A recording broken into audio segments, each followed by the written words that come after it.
Musuh bangsa ini adalah hewan koruptor yang predator. Pemerintahan SBY disebut telah mencuri uang sebesar 12 miliar US dollar. Hukuman mati itu kan memang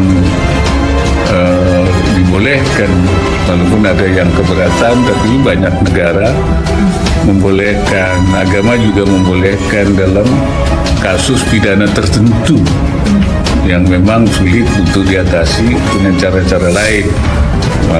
Lalu itu sudah tidak bisa kecuali harus dihukum mati, ya dihukum mati. Itu. Kita tentu berharap itu memberi penjeraan. Andai kata dihukum mati saja tidak jera, apalagi tidak dihukum mati, tambah tidak jera.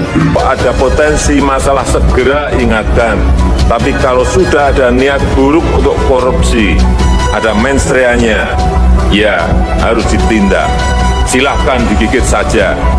Apalagi dalam situasi krisis sekarang ini, tidak boleh ada satupun yang main-main. Bukan sekedar uang yang mereka bawa kabur itu kembali, bukan itu yang utama. Yang utama adalah mengembalikan kewibawan pemerintah.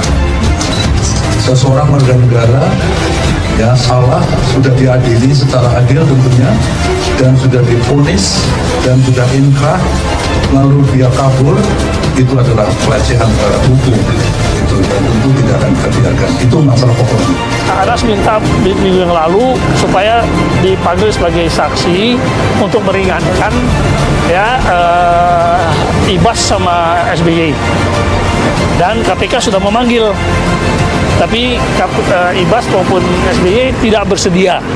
Jadi sudah ada jawaban tertulis. Mereka bilang ya apa itu memang antar instansi yang menjelaskan sama saya, hanya mengatakan tidak bersedia.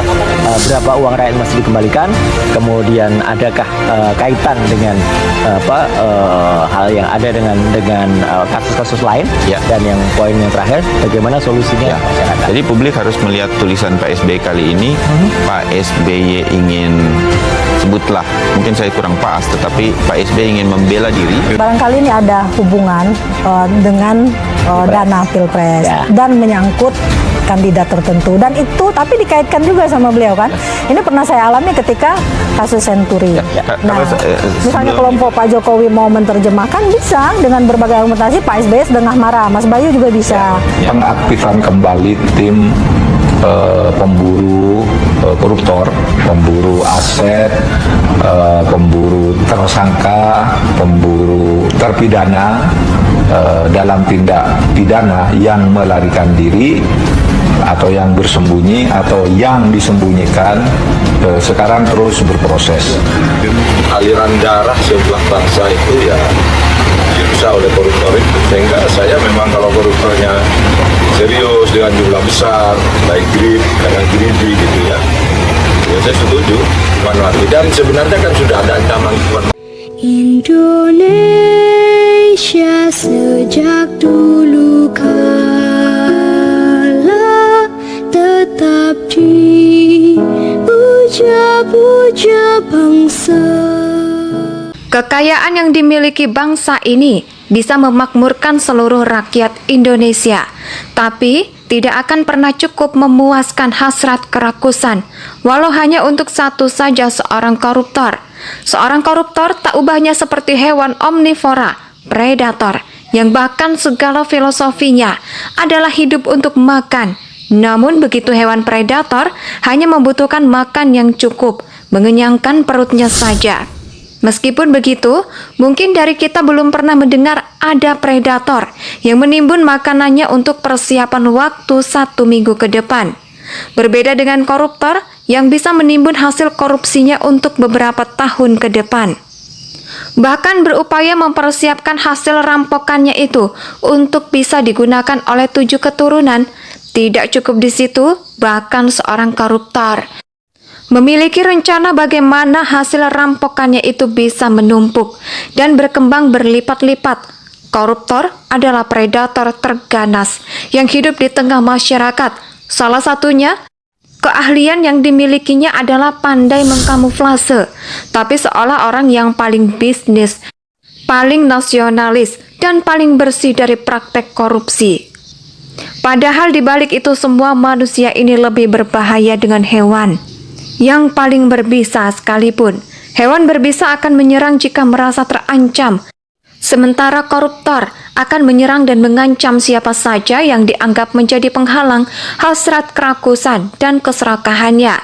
Tidak ada kamus dalam hidup sang koruptor. Keharusan bersikap peduli terhadap kesesatan, yang ada hanyalah kepedulian bekerja sama sepanjang hal itu mendatangkan keuntungan dan dapat memenuhi hasrat kerakusan dan keserakahannya semata. Nauzubillah. Tidak sedikit manusia bermental predator di negeri ini yang begitu menjiwai perannya sebagai tokoh antagonis. Seperti yang penulis sebutkan di awal tulisan, seluruh kekayaan alam yang kita miliki tidak cukup untuk dapat mengenyangkan satu saja seorang koruptor.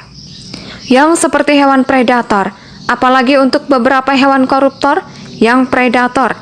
Jadi tidak usah heran jika para hewan koruptor yang predator ini tidak akan tinggal diam untuk melakukan segala cara, yang melanggengkan sifat tidak pernah kenyangnya kepada pemerintahan, yang berupaya membersihkan negeri ini dari praktek rasuah, yang sudah mendarah daging dan membudaya. Tidak tanggung-tanggung, oknum yang merupakan hewan koruptor itu adalah para mantan pejabat tinggi yang pernah berkuasa di negeri ini.